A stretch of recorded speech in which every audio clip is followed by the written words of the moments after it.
بسم اللہ الرحمن الرحیم۔ جوازم مضارعہ میں سے لم کا بیان۔ لم دو طرح کے عمل کرتا ہے، لفظی اور معنوی۔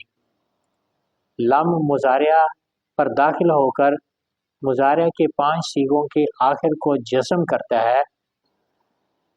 اگر ان 5 صیغوں کے آخر میں حرف علت ہو تو وہ بھی گراتا ہے، ورنہ جزم۔ وہ 5 صیغے یہ ہیں: واحد مذکر غائب، واحد مؤنث غائب، واحد مذکر حاضر، واحد متکلم اور جمع متکلم۔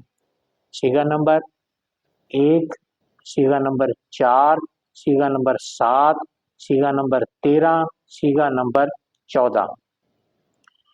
اور لم مضارعہ کے 7 صیغوں سے نون اعرابی بھی ساقط کر دیتا ہے۔ وہ 7 صیغے یہ ہیں: تثنیہ مذکر غائب، تثنیہ مؤنث غائب، تثنیہ مذکر حاضر، تثنیہ مؤنث حاضر، جمع مذکر غائب، جمع مذکر حاضر اور واحد مؤنث حاضر۔ صیغہ نمبر 2، صیغہ نمبر 5، صیغہ نمبر 8، صیغہ نمبر 11، صیغہ نمبر 3، صیغہ نمبر 9 اور صیغہ نمبر 10۔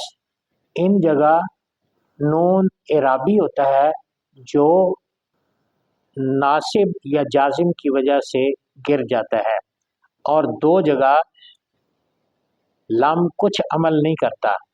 وہ 2 جگہ یہ ہیں: جمع مؤنث غائب، جمع مؤنث حاضر، صیغہ نمبر 6 اور صیغہ نمبر 12۔ یہ ہے لم کا لفظی عمل۔ اور اس کا معنوی عمل یہ ہے کہ مضارعہ کا معنی ماضی منفی میں کر دیتا ہے۔ یہ ہے تفصیل لم کے لفظی اور معنوی عمل کی۔